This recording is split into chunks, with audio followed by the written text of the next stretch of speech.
Welcome to Therapy Tuesday, y'all. I am the pastor here at LFRCI, Pastor A.R. Garrison. It is a pleasure to have you back, y'all. I'm still excited off of the women's conference. We had a phenomenal turnout. I just thank you all so much for coming out, showing your support, and giving your love. You're just so awesome. So tonight we got a great session. I'm telling y'all, for the single people, like it, share it, tag somebody, put them on. Just put them in it because they're going to get some nuggets, some tools on tonight. So I'm just grateful for what's coming tonight. We got dating, rejection, and depression. Whoo! That's a lot in one sentence right there. Dating, rejection, and depression. Now, how many people have been rejected and then you got a little down, you got a little depressed? I've been there. Everybody won't choose you. It's okay. You're still special. You're still chosen by God, and that's what you have to remember. Just because somebody say no, there is a yes around the corner. But are you prepared for that yes? Are you in a space that you can be healthy to receive? Sometimes, rejection is a good thing. It's not always bad. Sometimes rejection actually allows you to see you. But I'm not going to get into what she's talking about tonight. But you know what? We got no stranger here to love and faith, to this Therapy Tuesday, y'all. We've been rocking heavy with y'all for almost a year and a half. A whole year and a half. Man, look at God every month giving you tools to strive and thrive for mental health. One thing God gave me was, we can't build the kingdom and not be okay internally. So I'm excited about this. I'm excited about the growth of this Therapy Tuesday. So I appreciate you. But y'all, let me tell you a little bit about our speaker, our activist, our mom, our CEO, our philanthropist. She has some great things happening, y'all. If you're in the Florida area, she has a buyout on July the 27th, 8th, and 9th, if I'm not mistaken. And if I'm wrong, she's going to give me the dates. But if you're down there, y'all support. She's doing great things. Her name is Janae Ponder. She's a mom. She's a wife. She is the owner of Lifespire Counseling Services. And guess what? Not only does she have the education, she has the experience behind it. So as she comes, y'all, I need you to give some fire, some love, some hearts. And again, like, share, comment, tag. Also, if, hey, while we're going through this segment, you want to ask a question, but you don't want anybody to know it's you, hey, you can text it anonymously to the number at the bottom of the screen. That will be up through our session today. We want you to get interactive. We want you to feel at home. So, y'all, I want y'all to show some love. Give Janae some fire, some hearts as she comes to the stage. All right, I'm home again.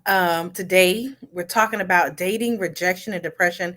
And at the end of my discussion today, I'll talk about the BIPOC mental health fair that I'm hosting in DeLand, Florida, in honor of Minority Mental Health Awareness Month, aka BIPOC Mental Health Awareness Month. So, again, our topic today is dating, rejection, depression, navigating being alone for a season. This is a touchy topic. If you find yourself getting triggered for any reason, it's not my intention to do that, but take care of yourself. Go get a cool drink of water, take a brain break from the discussion, but take care of yourself during this discussion. Participate, comment. Let's have a real good conversation.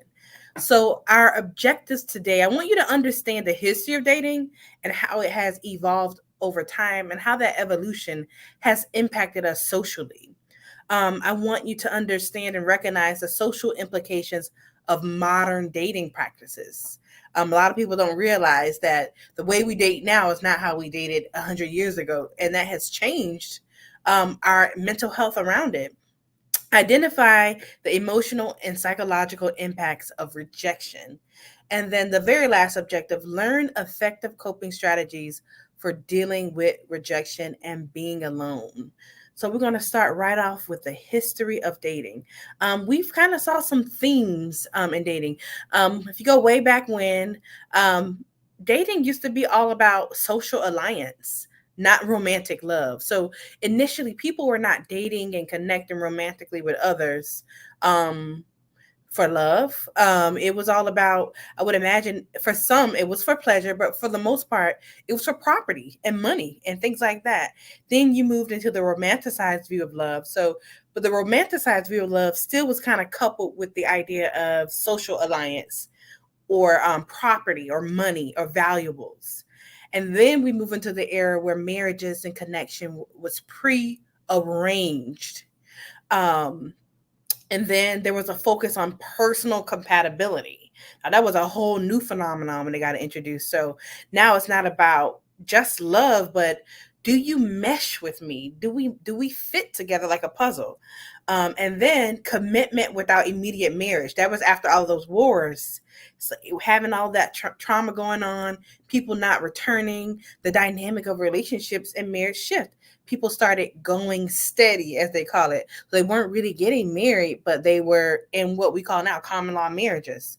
And then there became, during the women's suffrage movements, more of a balanced relationship where roles got clarified, and roles were divvied up evenly, or at least as evenly as possible.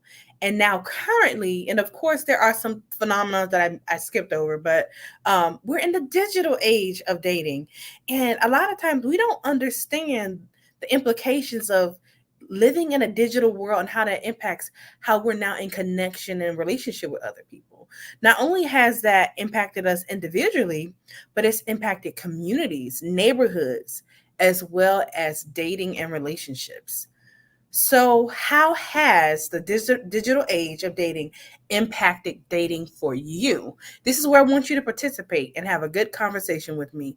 How has connecting with people primarily through touching your phone, sending an email, maybe even on an online dating site, um, impacted how you date? So that means no longer might you meet someone if you're just out in the market, or maybe at Walmart, or maybe even at church.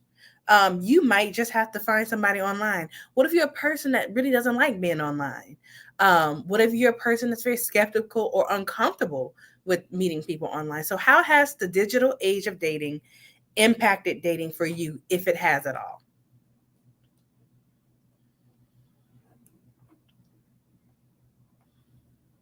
And I want to put a disclaimer out there. I speak today from a privileged position. What does that mean? I am married. I am not single. And I always say it's a privilege to be on the outside of a problem and be able to talk about solutions. I don't understand what it's like to be single and rejected currently in my life. I am in a happy marriage, but I do want to say that I am an advocate, I am a facilitator, and most of all, I am mindful, and I pay attention to what my clients have taught me about what they're experiencing through singleness. All right, so I don't see any comments, but if anybody circle back and want to answer that question, how has the digital age of dating impacted dating for you? That was the question. But I'm gonna move on, and if someone pops it in the comments, I'll circle back for the commenter. So some challenges of dating in a digital age. You have an increase in choice and convenience. And that seems like, oh, that's amazing. We got options. But it actually isn't better, because then there's the paradox of choice. Now you have so many decisions to make. Really, you have decision fatigue around who to date. You got everybody in your inbox. You got somebody in your inbox on Facebook, on Twitter, on Instagram, on Snapchat. You got all of these access points to you, and it can be a little overwhelming. Also, miscommunication. Sometimes intention can be misinterpreted, and communication is not as clear and concise. Then there's limited vulnerability, where people aren't really expressing themselves accurately. Maybe they're using emojis, or maybe they just can't find the words to type accurately. And then there's the opposite of that, where they have this kind of grandiose way of being. I was watching this show called The Never Ever Mets, and these are people who met online and then they got together in person. And over 90% of those couples didn't stay together even when they had an opportunity to be in person. And I think sometimes what happens is you get a version of a person online that meets your needs and checks your boxes, but when you get intimate and close and you really get to see and examine for yourself, you realize it doesn't match. So there's a lot of masking behind technology. There's a lot larger pool and a larger potential for partners. So there's this idea: if you don't work out, I can easily move on to somebody else. So people become more expendable to each other. Um, Easier access to communication. That doesn't mean it's more effective, but it's easier access to communicate. Now people can share their location. It's so many ways to just stay in contact. Personal freedom and experimentation. So with this personal freedom, what I've noticed is there is where monogamy is not as valuable as it used to be, or as popularly practiced as it should be, or as some people are experiencing, where their values are, I want to be in a monogamous relationship, but because of the freedom and the experimentation that digital dating provides, it is very tempting to move away from monogamy, which is a personal value of most people. Higher emphasis placed on image and online persona. So people look the part, but their internal being does not really match the values that people are looking for. And then increased chances of rejection. You got to think, if there's more options to connect, then there is more options to be rejected. And if you are rejected more, then you might be dealing with something called chronic rejection. Chronic rejection can lead to depression, or more intensified rejection. Most of us can handle a little rejection, but when it's chronic at every turn, it can be a little overwhelming. So, I want to talk about this balloon pop game that's going on. Pop the least attractive person balloon or find love. Research shows that rejection is just as painful as a physical pain. So, being punched in the stomach, or stubbing your toe, or physically injuring your body activates the same part of your brain as rejection. Sometimes I cringe when I watch the show because the question might be, pop the three least attractive people balloon. And people within a few seconds have to decide, based just on what they see, who they don't want based on face value. And a lot of people who get their balloon pop, they're nodding like, it's okay, it's fine. And where there may not be an outward expression of hurt, I wonder, as a therapist, what's really happening under the surface? What are the latent responses to being rejected on a public platform so direct in that way? The research is out there. It can be just as painful, uh, or it activates the parts of the brain as if it were a physical pain.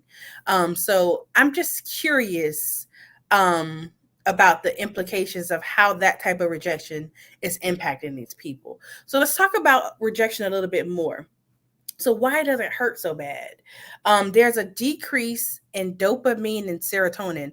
Those are the feel good hormones. And when they're released, we get another feel good hormone called oxytocin. And those are the ones that are closely related to love and romance. But when we are rejected, those are decreased. And when serotonin is decreased, we know that depression is increased. Chronic rejection can lead to that. It actually shows up like trauma. And you can actually have a traumatic response to being rejected over and over and over again. Some people even have what we call rejection sensitivity. They're extremely delicate and sensitive to rejection, so they get emotionally dysregulated, and it's really hard for them to return back to baseline. So it's really hard for them to regulate themselves because of this sensitivity. And it could be for a lot of reasons. It could be because they have some other underlying condition. So if you already have anxiety, depression, maybe ADHD, you already might be susceptible to rejection sensitivity. And you know, if this is you, if every time you experience a rejection, it feels like the end of the world, and it takes a very long time for you to bounce back, this might be you. And if you're aware of this, you have to take particularly good care of yourself when you decide to jump out there and just start dating. Don't date all over the place if you know you're highly sensitive to rejection. Be very tactful in how you move in dating. So, rejection in dating looks a lot of different ways. It could look like non response to a text, unreturned phone calls, non communication, leading someone on. Sometimes people are not brave enough to just admit, hey, look, I'm not really into you. I can't really give you what you need. And they create this agenda to just string things along to avoid hurting the person. But in the end, the person gets hurt anyway, and it still feels like rejection. Breakups. Someone breaking up with you feels like rejection. You want to be in the relationship, but maybe the other person just doesn't want to be anymore. And then there's the unrequited love. That's when you love someone, but they don't love you back. Obviously, the popping of a balloon because I don't like how you look. And I had to make that choice within a few seconds could feel like rejection. Not being sought after or desired, even when you're in a relationship. A lot of people don't realize that you can be in a marriage, in a relationship, and still feel rejected and abandoned. What I see a lot happening in couples where maybe one partner is not showing interest in the other partner, no longer interested in doing life with the partner, don't want to go on dates anymore, don't want to engage intimately if they're married. And that feels like rejection. And when it feels like one partner is there and wants to be there, the other partner sometimes matches that energy. I always say marriages fail when both people give up at the same time. And sometimes the feeling of rejection creates that. And then the reactions to rejection: low self esteem. You start to blame yourself. You feel inadequate, like you're not good enough. Depression. Depression is sadness for more than 2 weeks. So you kind of get stuck in that place of sadness where you were hurt. Then there's anxious, there's fear, anxiety. At the core of anxiety is fear. There's fear that maybe I'll never be good enough to be in a relationship. There's fear that if I get in another relationship, they're going to reject me and abandon me again. And then there's the self blame. This is my fault.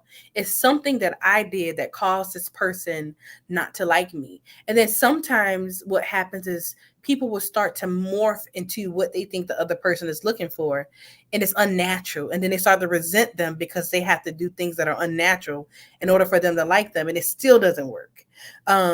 Projection and blaming others. Sometimes we project our energy onto other people when we're rejected because we're hurt. And we try to go to something that's less threatening. You may project on your children, your coworkers, other family members when you've been rejected. You may blame others. Well, you should have never hooked me up with this person. That's why this happened. No, this person just didn't choose you for whatever reason. Then there are generalizations. Sometimes when we're rejected, we'll say all men are bad. We'll say all women are bad, or all women from this geographical area is bad. And really, it's just that that particular situation did not align for you. But generalizations will keep you from even pursuing another relationship. And then there's isolation. If I stay by myself, then no one can hurt me. That's just a safety protocol. You're just trying to self-preserve and you don't want to be hurt again. And then shame. It is because relationships are a social norm. When you don't get in relationships like everybody else is doing, there's a sense of shame. I've met with a lot of single people, and they tell me it's so hard for them to see other couples in public. It's so challenging for them. And that's because they've internalized that they are wrong because they are not in a relationship. If this is you listening to my voice, because you haven't found someone to align with and love, it doesn't mean that you're wrong, you're bad, or you're broken. It just means that you haven't found your match, or your match hasn't found you. That goes both ways. There's also this monogamy rejection. Sometimes when people get rejected, sometimes they will self sabotage getting into a more serious monogamous relationship and kind of just go out and have fun and have a free for all because of they've been rejected. No one can hurt me if I don't commit to anybody. That's the psychology behind that. Not dating at all is a reaction. Some people will say, I can't find anybody. And I always ask, well, are you dating? No, I'm not dating. Well, how are you going to find a relationship if you're isolated and not dating? I call that complacency. Complacency is having a strong desire to want more or do better, but doing nothing, or doing the same thing over and over that doesn't work. So not dating at all, not putting themselves out there. And then last but not least, settling. I was rejected by what I truly wanted or what I thought I needed. So I'll just take the lesser or the easier route and go with what's been here, even though I'm unhappy here, or I'll just settle. I'll just deal with what I have.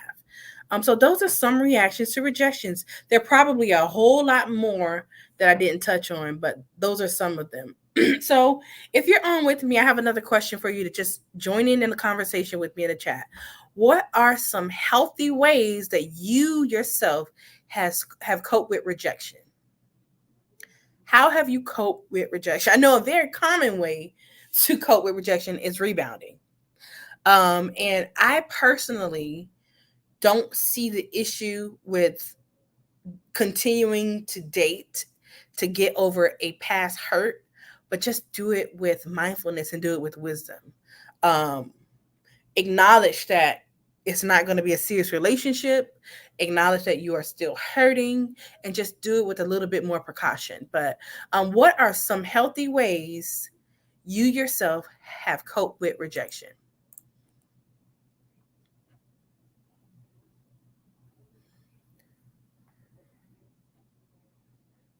All right, I will circle back. I don't see any comments popping in.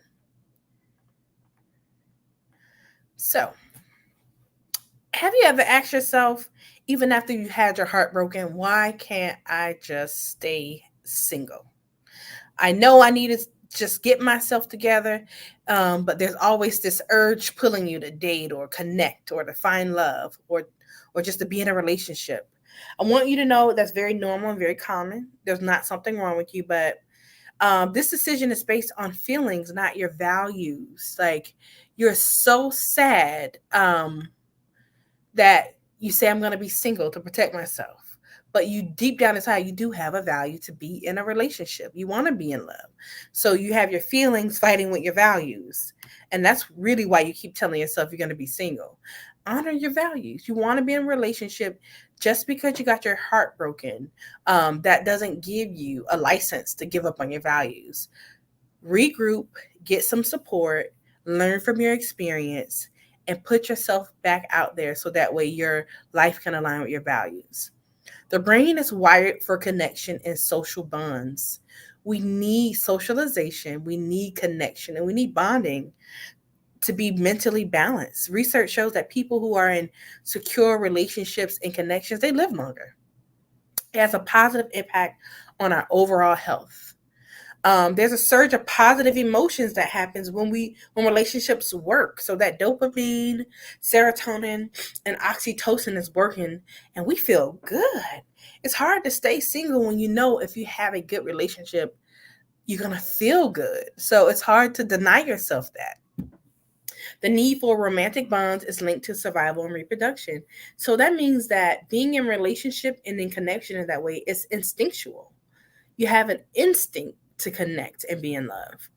Connection, belonging, and intimacy is a human need, not a human want. It is a need. I hear people talking about other people and judging them.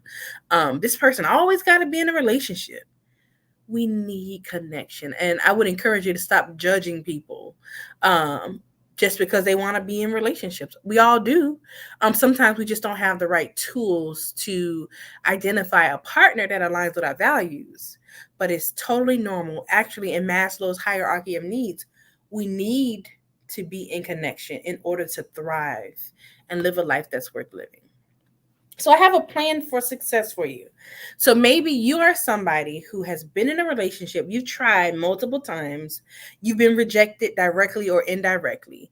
You're a hopeless romantic, or maybe you're hopeless in your place of not being able to find romance. But I have a few nuggets for you. So the first thing I want to recommend is establish a relationship profile that aligns with your values. A lot of times you have a psychological relationship profile that aligns with your feelings. You're looking for somebody that won't abandon you. You're looking for someone that makes you happy. You're looking for someone that will bring you peace. Those are things that are kind of aligned with your feelings. And that's a good starting point, but that can't be the only thing you look at. Treat dates like job interviews. I ask young people all the time, younger people than I am, well, are you dating? Most of the time they say no. And if you've gone on a date, what are you talking about? I don't know what's happening on these dates, but ask some good questions. You need to see if this person has the prerequisites that will align with your values so that way you can decide if you want to move forward with them. Um, Dates are not an opportunity to make it official. True, you may have butterflies. They might be attractive. They may remind you of somebody that makes you feel happy and safe. But try not to allow your feelings to blur the reality of who the person is sitting across from you. And remember, people can send representatives. So you always want to be aware of that. Who is this person? What is their essence? Don't just ask about favorite color. Ask them how they resolve conflicts. Ask them about their childhood traumas and how they show up in their life. Ask them about past relationships and what they've learned from them. Take the questioning to another level. Cope ahead for rejection. Listen, whenever you take the risk to open your heart to dating or to let people in, you automatically welcome the possibility of them saying no to you. So you have to accept that. There's no way that you can date and expect that everybody that you encounter will always want you. That's a little bit of entitlement. People may say no to you, and be prepared to cope ahead. Maybe have that go to friend you can call and vent to. Maybe have a therapist in your back pocket. Maybe have some affirmations prepared to remind you of how awesome you are. Process rejection in a safe place. Don't do it idly. Don't do it by yourself in isolation, because rejection will bring up those feelings of sadness, and sadness will communicate to you that you're inadequate. That is your fault. You'll start thinking those types of thoughts. So don't do it alone. Do it in a safe place. Be honest about the hurt. A lot of times people are feeling rejected and they are not honest about this. Admit that you feel like you haven't been chosen in a safe space. Admit it to yourself. You don't have to deny it to yourself. Be honest. Be honest that you don't want to be single. Somehow, if we convince ourselves that single is our goal, then we don't have to deal with any nuances of being in a relationship. But you're not being honest with yourself. It's okay to have not had a successful relationship and to still desire one. Keep going. If that is your value, don't ignore it. Keep going. Just maybe do some soul searching and some self review to figure out how can you do it differently. How can you do it better than what you've been doing? Reframe loneliness as solitude. Loneliness is sadness because you are alone. What if you can find peace while you're alone? That's what I call solitude. Being alone, but being in peace and making meaning of that time. If you tell yourself it's a shame and you have self pity because you are alone, that's exactly what you're going to feel, loneliness. But reframe it through an affirmation: alone, but never lonely. I am in solitude, not loneliness or isolation. When I am ready, I will reconnect with other people. Make friends with sadness. Sadness is a part of the dating game. You will be sad sometimes. And when you are sad, listen to it. What is your sadness telling you need to do? Sometimes your sadness is communicating, not that you need to give up on dating altogether, but sadness might be communicating to you. Maybe you need to try a different type of personality. Maybe you need to go date in another geographical area. Maybe you need to date another race. Sadness could be telling you something else. It doesn't mean throw the baby out with the bathwater. Just add a little bit more soap to the water. Do something different. Sadness or any emotion at all usually is communicating that you need to do something different. Focus on personal growth and development. Research shows that people who do well when they are single are doing very well individually. Get some personal goals to focus on. I always say this: you don't want to put all your eggs in one basket. When you are dating, your people who you're dating should not complete you, they should complement you. Just like these earrings I have on today. They're orange and white, they go beautiful with my top, but I can take my earrings off and still be beautiful. They complement my outfit, they don't complete me. I don't need earrings to feel beautiful. You don't want to date with the idea of I'm looking for completion, or I'm looking for a savior, or I'm looking for someone to sweep me off my feet. Sweep yourself off of your feet. So when someone comes along, they're just adding to the good that you're already doing for yourself. So go back to school, journal, exercise, know who you are, know your identity, know your values. So when someone comes along, you can already discern if they are in alignment or if they're going to mess up and sabotage everything that you've built for yourself and within yourself. Engage in some hobbies. And if you don't have a hobby, find a new one.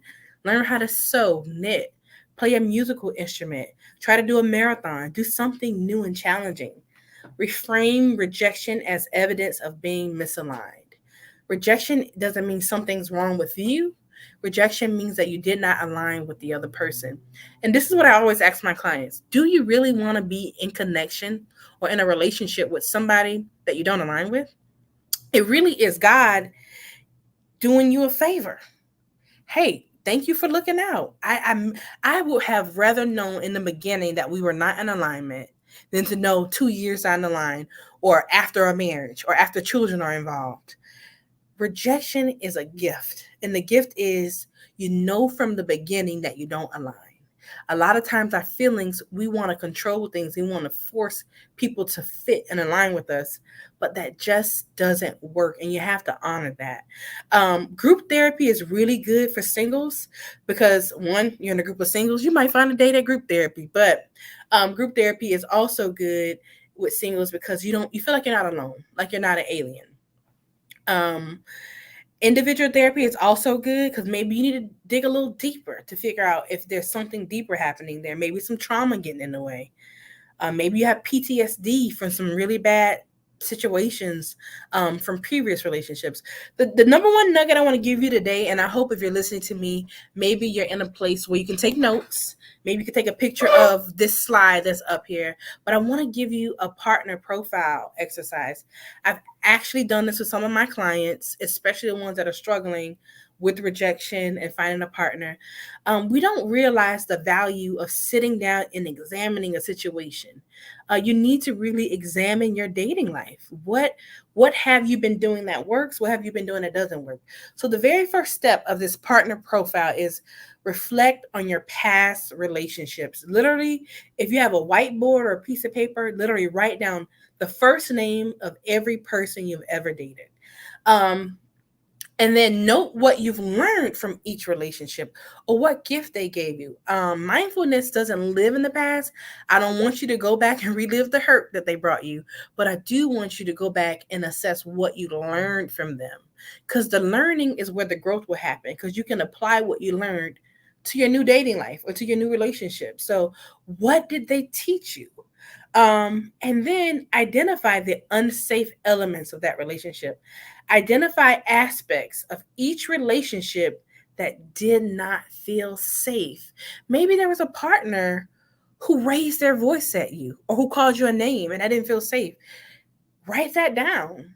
And what really is happening is, you realize you have a value of mutual respect in a relationship. If you don't like someone yelling at you and calling you names, write that value down.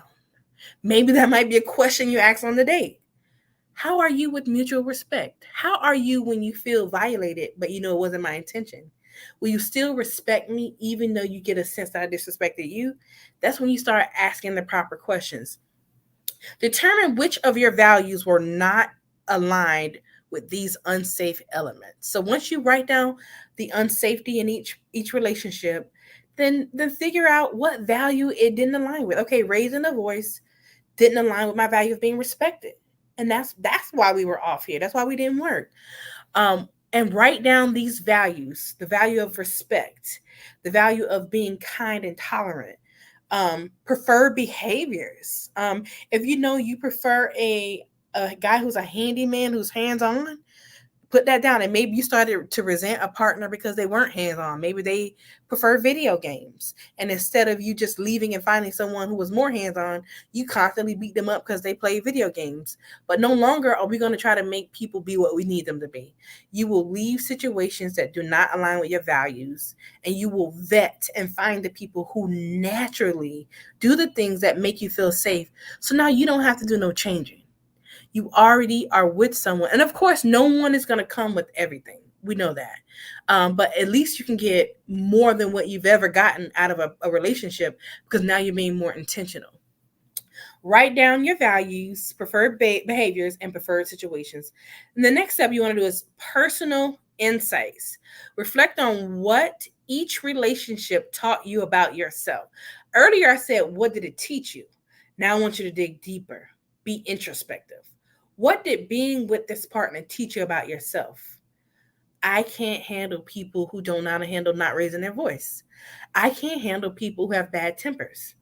I can't handle people who don't have good hygiene practices.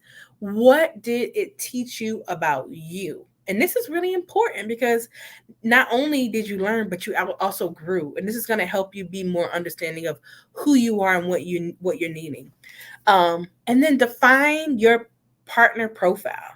You're going to write down all of the characteristics and behaviors of a potential partner that align with your values, um, and make you feel safe.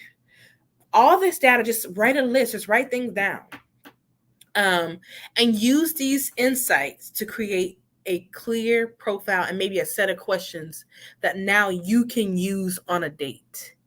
No longer are we just going to get with people because auntie hooked us up because she thought he was a good person, or because uncle found somebody on the job that because he got a job and he make money, we think that they're good enough. Thank people that try to hook you up. But just because someone you love hooks you up, they still need to go through this partner profile exercise. They still need to be vetted. You still need to see if they align with your values. I can say, being in marriage, one of the greatest things that bring me peace is when there are issues, whether they be political or social or religious or even small. uh, the thing that helps to bring us back to unity is the fact that we're on the same page about our values. So if you start that from the beginning, it's going to be such a treasure if you could get to the place of being in marriage. So I want to check for understanding right now, as I always do. I'm going to do a little true and false. If it is true, put T in the comments. If it is false, put F in the comments. The social climate of dating has no impact on rejection. Is that true or false?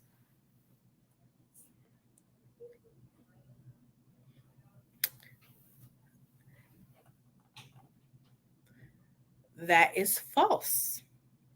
Yes, the social climate of dating has a large impact on rejection. It's happening more frequently and in different ways because we're now in a digital age of dating.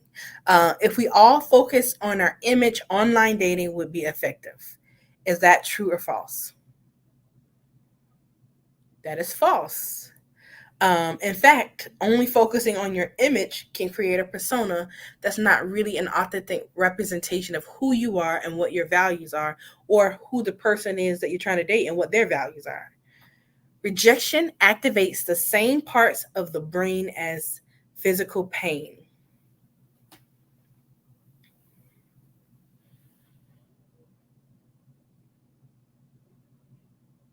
That one is true.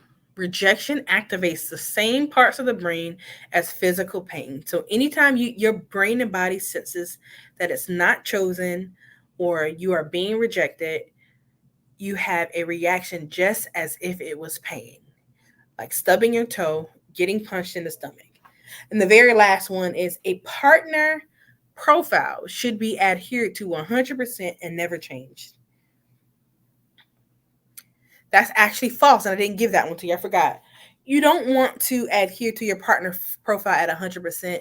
You are evolving your partner profile, and the things that you need may change. I actually recommend kind of revisiting it every now and then.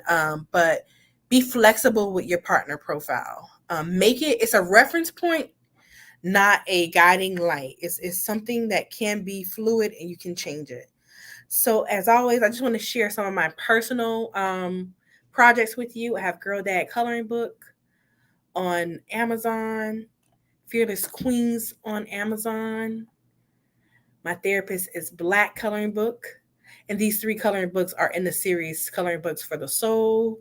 Um, Boy Mom is coming out very soon, and Sunday Morning, which is a coloring book to just honor some of our traditional church activities. I don't know if you guys are church kids and grew up in the church like I did. Stuff that just reference little things culturally that take place in church. And last but not least, my book, 100 Bold Affirmations to Calm Your Fears. Remember, if words can hurt, then words can heal. And that's why I wrote the book, to give you a tool to overcome your fears. But the very last thing, I want to circle back to the topic. Just remember that healthy dating is possible. Um, it takes knowing that you're not alone, using some effective tools. A lot of times we're not giving the tools to effectively date. So we give up on it because we keep being ineffective over and over again. If you use a partner profile, get some support through the process, I promise you that it could get better. Not perfect, but better. And thank you guys for your attention for today.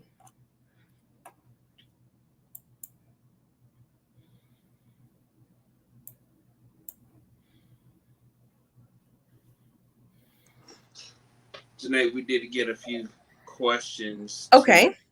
chat, so I'll ask a couple of them. And also for you all that are online, if you want to put a question in the chat dealing with today's topic on, rejection, dating, or depression, please feel free to put it in the chat, or you can text it to the number on the bottom of the screen. If you don't want anybody to know that it's your question, we will not say your name. But one of the questions was, and this is a two-part thing, I was rejected by my family, so I always feel rejected in relationships.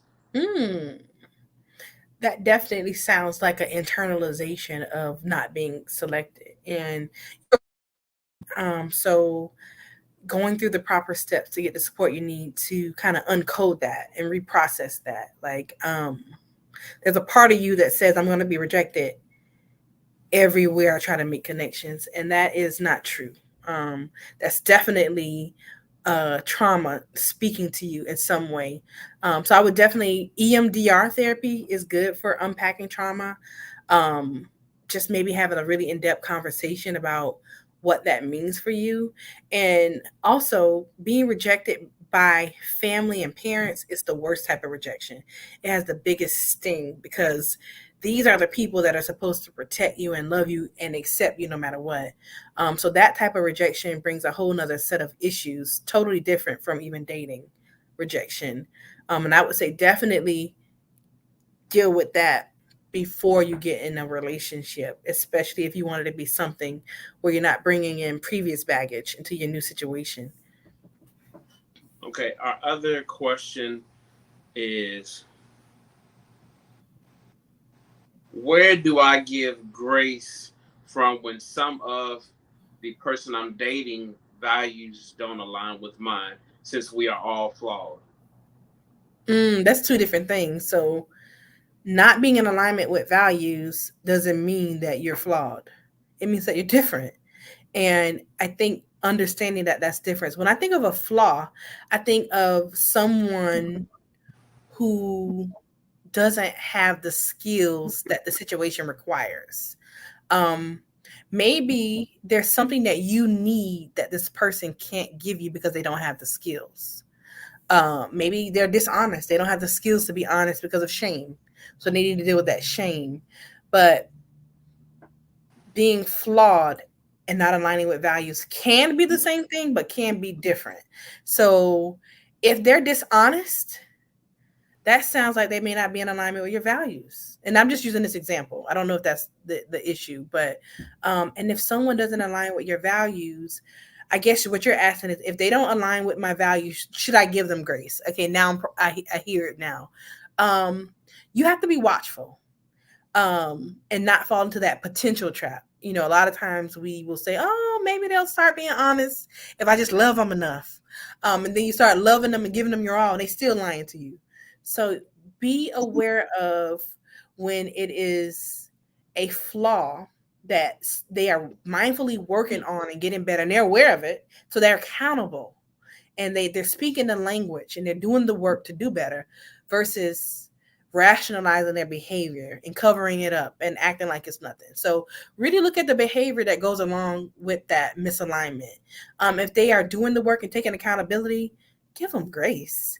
If they are not accountable, blaming everybody else, blaming you for it, peace out. I that is a red flag. Okay, and we have a question in the chat. It says, can rejection cause you to hate people? Ooh, yes, absolutely. Uh-huh. Absolutely. And I'm saying that from a human perspective. This ain't the therapist talking. This is Janae. Yes. Not being selected by someone who you deeply desire to love you will make you remove your love. Yes. And that's what I see hate as, the absence of love. Yes, you will unlove somebody if you feel like they unlove you. And I always have this perspective where I say, like, people who are afraid to be abandoned can't abandon. Sometimes when you get the sense that someone will abandon you, you're gonna be out of there before they abandon you. You're going to leave. You because no, who wants to be in love alone? Nobody doesn't want to be doing that alone. And sometimes, the hate sometimes is a self preservation tactic. I'm going to pretend like I hate you, so I don't have to love you for real. out loud publicly and really feel the brunt of the rejection that I know you're going to give me. So it could be a lot of different things. Another question are what with that I believe what are the steps not to become cold hearted or just giving up on people? Reformation, so reframing your thoughts, like how I said, reframe rejection as just not being in alignment.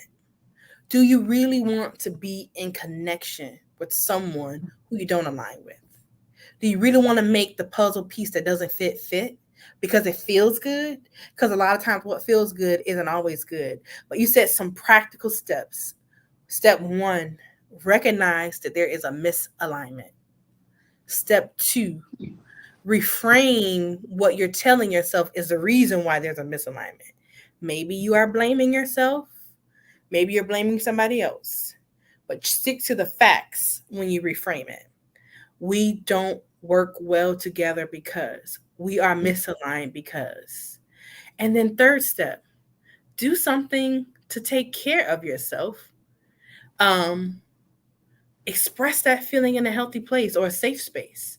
Talk to someone you trust about that. Because a lot of times we're feeling and we're thinking these things and we don't have a safe place to process and vent. Oh, yes. If someone is rejecting you, that is a misalignment. Because you got to think about it. Relationships are reciprocal. So if I am throwing something at somebody, they need to throw it back at me. That is a relationship. So if I throw something at somebody and they don't throw it back, that is not alignment as far as a relationship is concerned. That's a one-sided relationship, unrequited love. It's going one way, but it's not coming back. That is misalignment because if it was in alignment, there would be a ping pong effect. I would throw that ball, they would throw it back at me. And a lot of times we try to force people to throw the ball back. We get mad at them because they won't throw the ball back. Honestly, the why they're not throwing it back is really not important. If they're not throwing it back, there's a if they're not throwing it back at you, it's a misalignment. Um, Another question we have is it okay to feel rejected with lack of communication? Yes. Well, that's my quick immediate answer. Well, Let me and process it that. has another part to it. It says, Okay. um, especially when I have talked to the person about needing communication. Mm. So repeat the first part again. Is it okay to feel rejected of lack of communication, especially when I talk to the person of my need for communication? My short answer is going to be yes, because that's, perception is reality. If you have a value of being communicated with and the person you love isn't communicating with you in the way that you like, and you feel a sense of disconnection or rejection, that is a real place. Yes, that's a real place. But there's a couple of things to look at here. Um, is the lack of communication happening? And it doesn't change the brunt of it, but is it happening because this person is intentional being malicious or because they lack the skills to communicate?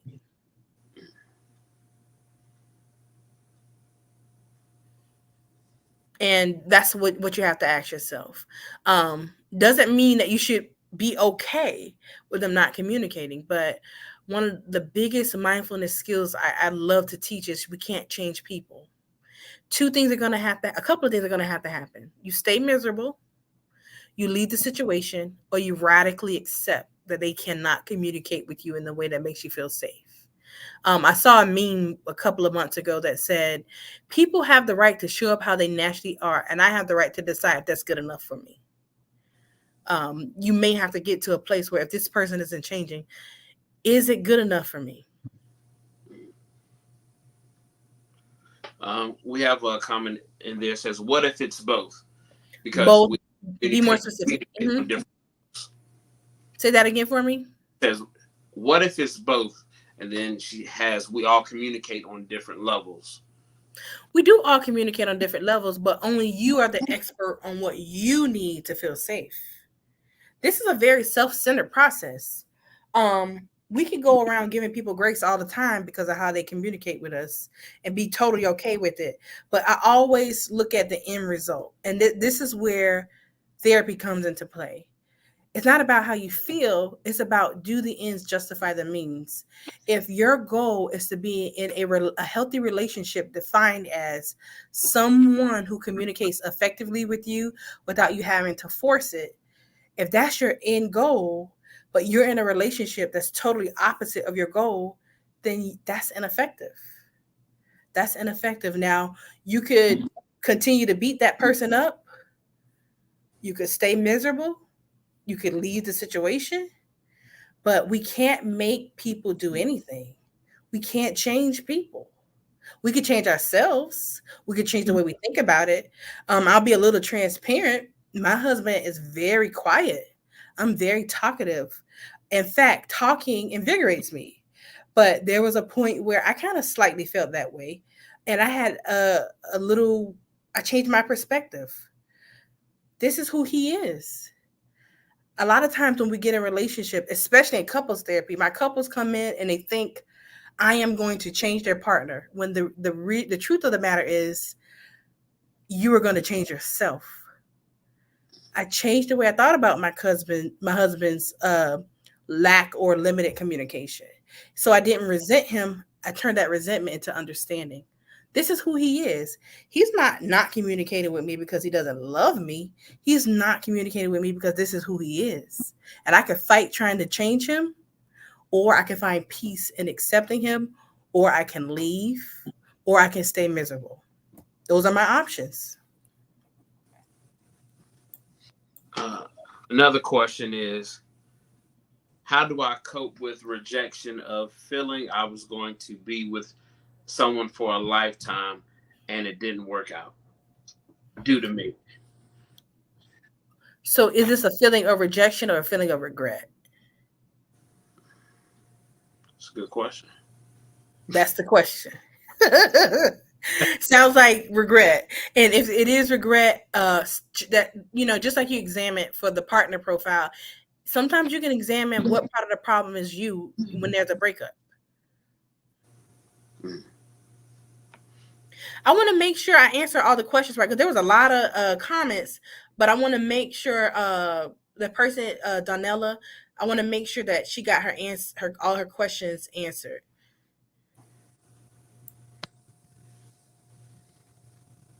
Are you good, Donella? Give me a thumbs up or a thumbs down.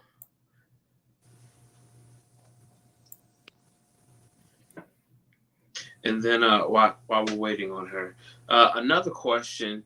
It says she just Mhm.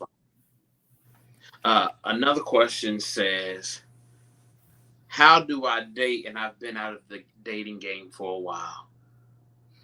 Ooh, were you dating before the digital age?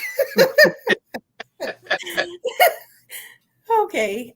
Well, just gotta throw yourself out there. Don't overthink it. I don't know that there's anything new aside from what I just presented today.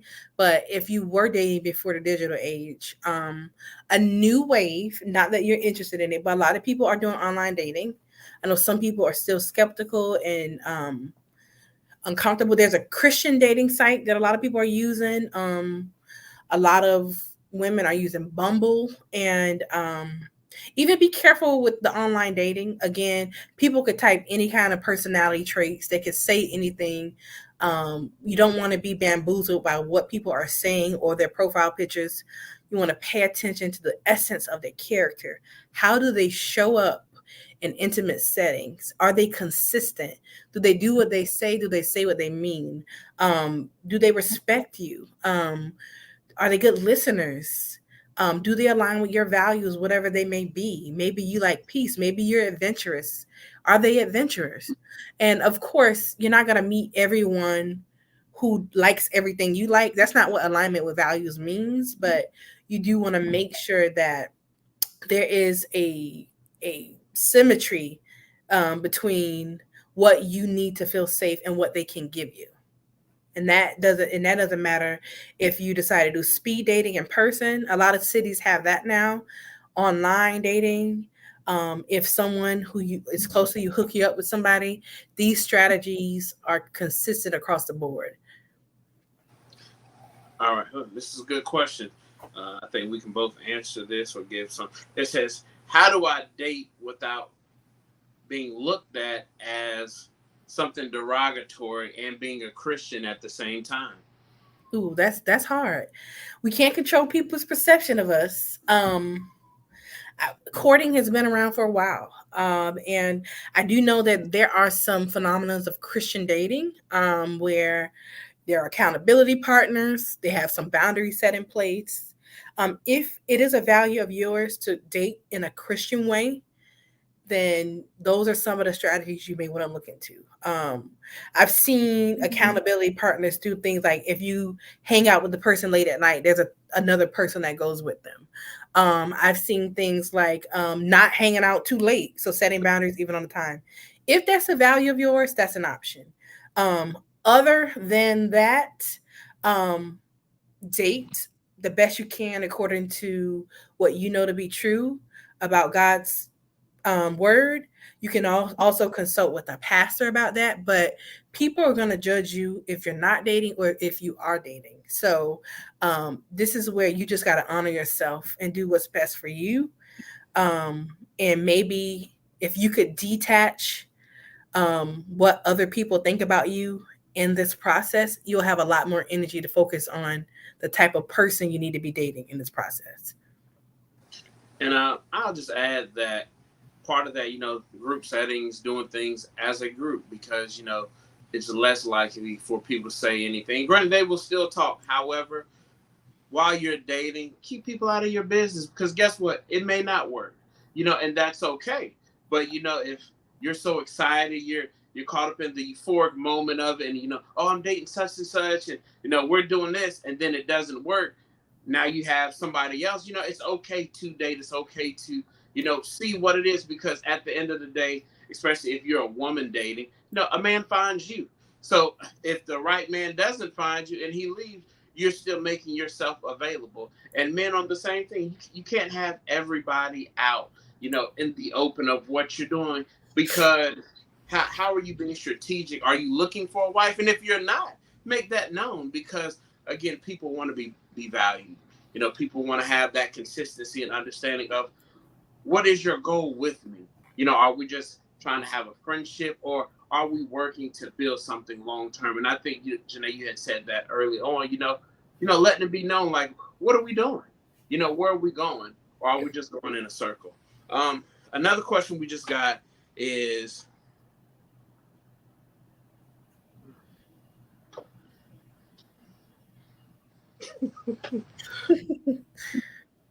how do I date when I'm afraid to be in person due to a rough past?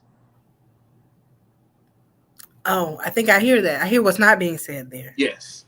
Okay. Ooh, you got to make an appointment with somebody like me.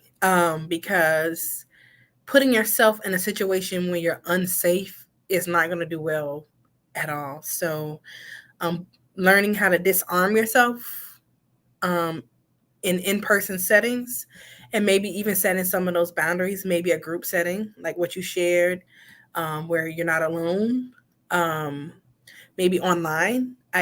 Online dating is happening where people are literally getting Zoom links, meeting face to face, and then when the time is right, then you can bring it to in person. But that definitely sounds like something that needs to be worked through and processed, so that way you can disarm yourself and feel safe. Because it sounds like it's a value of yours to be in person. You want to be in person, but you psychologically don't feel safe doing that. And I think be kind to yourself. Go through the process to move toward being in person. And we got two more questions. One says, what are some tips that I can do for long distance dating? Okay. Tips for long distance dating: constant communication and contact. You have FaceTime now, phone, email. Establish be clear about what your expectations are. I've seen some very successful online dating happen because there was a sense of security that was created, because clear boundaries and expectations were communicated, and there was no confusion, and everybody showed up and did their part. So just be clear about what you need if you are in a long distance situation. Do you need good morning text every morning to feel secure? Do you need to meet up every 90 days in person? Um, and I get clear about your expectations, because a lot of times what will happen, your feelings would allow you to attach to people who are long distance. And then as time goes on, then these expectations will just come up because of insecurities. Well, I need to see you. Or, well, I feel uncomfortable because you're not talking to me. Of course, in the beginning, it may be hard to decipher what you will need, but just try to be as clear as you can about what you need in the beginning, and then also communicate about evolution. Things do change over time, and see if your online or your long distance partner is flexible. People don't realize that long distance relationships require flexibility. Sometimes I need more than I needed last month. Can you be flexible and adjust with me, or will you see me as an inconvenience? So that's my little nugget on long distance dating. Okay. And the last question I have here is, how can I adjust with dating? Because how can I adjust with dating and not compromise what I need out of dating? Don't compromise what you need out of dating. Um, you can be flexible in dating in a sense where you're not rigid and only looking for a certain kind of person. Like that profile I said is a good guiding point. And you may not find a person who checks everything, but the things that matter the most to you might get. And the things that matter the most to you should not compromise on. But the smaller little things that you can live with, but they just made you a little uncomfortable, you could probably give some wiggle room there. And I hope that helped you. Okay. And we just got one more. It says, I have a tendency to date people that I have familiar trauma with. How can I get out of that? Mm-hmm. Well, that's because that is familiar. You're aware of it. So the next time you have an opportunity to pick a partner, pause before you make the decision to take it to the next step, and ask yourself, do I see signs in this person um, that remind me or that are similar to my other partners? If the answer is yes, resist moving forward. Resist. No matter how good they make you feel, no matter how attractive they are, no matter how much they love God, no matter how much money they have, if you see similar signs and patterns from previous relationships, act opposite of the way that you usually act. If you do something different, you're going to get different results. And it is going to be challenging, but be aware. And when you're aware of the pattern, you have to try to interrupt it. And that millisecond moment when you realize it's the same thing happening is where you have to insert your power to act opposite. Okay.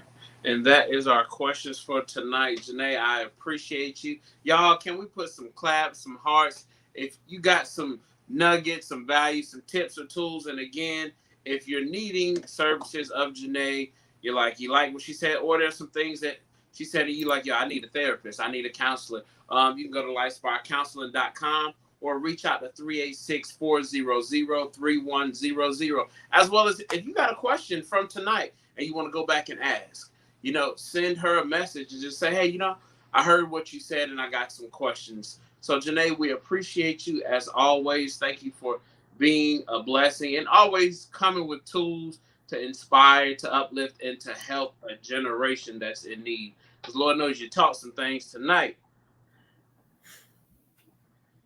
So we appreciate you, and we will see you back next month. Y'all, some things to get ready to shift. I hope you're ready. So thank you so much, Janae. Take care. Thank you for having me. So, y'all, I hope you got something out of tonight, something to help you continue as you're dating, or if you've been in some situation and you felt rejected, hey, there's people in the Bible that felt rejected. Jacob he wanted Rachel, but he got Leah. You don't think Leah felt rejected? It's okay. Your feelings are valid. Your feelings matter. And sometimes people will make you feel like it doesn't, but it does. And that's what Therapy Tuesdays for us to come together and understand what's going on the inside. So before we leave today, I just want to pray for you all. Father, I just thank you for all that Janae poured out. Father, those that are dating, those that have been in broken relationships, those whose heart is still mending, Father, but they are striving to live holy. They're striving to be that wife, to be that husband that they know they can be, but Father, they're having difficulties. God, I just ask that you give them the tips, the tools, and the resources to help them overcome every obstacle that has happened in their life. Father, I thank you for allowing that man to find his wife and find his good thing. I thank you for allowing that woman to sit still so she can be found, that she doesn't have to parade herself around, but just make herself available. And Father, I thank you for all those that have been broken from a relationship or a parent relationship, God, that made them feel that they were not enough, because we are here to tell you are enough and God loves you. Father, we just thank you that peace that surpasses all understanding shall overtake them on today. In Jesus Christ's mighty name, amen. Amen. So, y'all, as always, if there was something said, you want to be a blessing and sow into the ministry, we have our Cash App, our Givelify, which is $LFRCI, $LFRCI, or you can also go to LFR Church.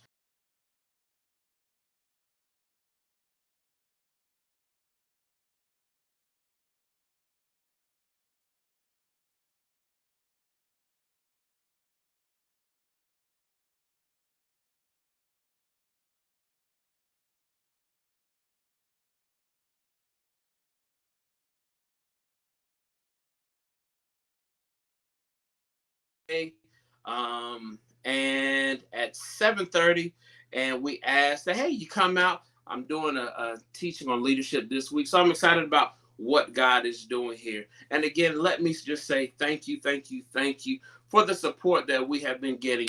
We're going on 3 years old, and I'm just so thankful for how God is moving in this ministry. And I'm grateful for you all, because we can't do it without you. And for those that gave, I just want to pray over your seed. Father, I thank you that they sowed and that they gave. Those that couldn't give, Father, that you'll increase all that's in their hand. Father, return to them 30, 60, 100-fold, pressed down, shaken together. Father, we thank you for increasing them in finances and love and knowledge and understanding. In Jesus Christ's mighty name. And y'all, just thank you for just being here. So I love you. I love you. I'll see you Thursday. God bless you.